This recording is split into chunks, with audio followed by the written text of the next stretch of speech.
So I want to teach you first about what's called the triune brain and how the brain is organized. So we I don't even want to say think. We experience the world and our brain interprets that for us from the bottom up, like literally in the brain.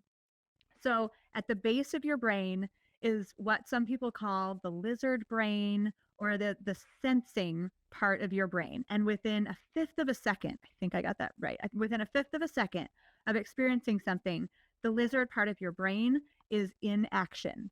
Okay. So when you say sensing, it's like almost it's your automatic reactions in your body. So let's take one situation where maybe something flies at your face, right? What is the first thing you do? You blink. You don't think, then blink.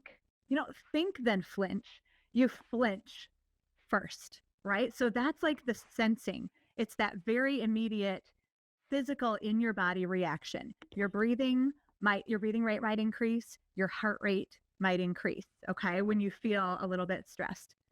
And it's called the lizard brain because it's like kind of equivalent to how a reptile, right, or an amphibian would experience the world. Reptiles and amphibians don't have the cognition that humans have. They're just sensing the world and reacting. Okay, so that's our lizard part of the brain at the bottom. Once the experience goes through the lizard brain, it goes up into the middle part of the brain, which scientists sometimes call the monkey brain. Okay, we're not to our higher level thinking yet. We're in the middle. The monkey brain is that which feels emotion and forms connection with others. You know, monkeys are different than lizards and other kind of lower animals because they have tribes, they have communities, right? And they actually help one another out and almost like have that kind of love that we would call in a human soul. We can feel love. So once we're up into our middle brain, that's where we're seeking connection. That's where we're actually feeling an emotion. So let's take that same experience of something flying at your face. Again, you don't think first, you flinch first, and immediately, like within the first second still, so it's quick, within the first second, you feel, right? You like feel that fear. You feel an emotion that you could actually name and talk about because just the flinch doesn't necessarily have an emotion tied to it. Does that make sense?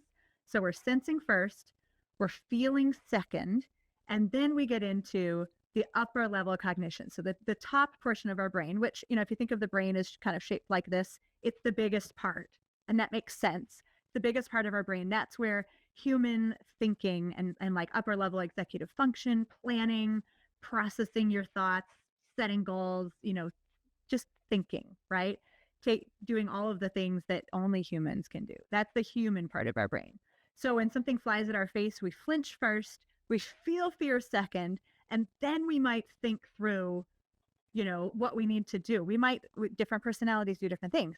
We might think about how we can avoid it, the next thing coming at us, but that's the thing. Some people immediately think about what else is coming at me, right? Animals aren't going to do that. They're not going to predict.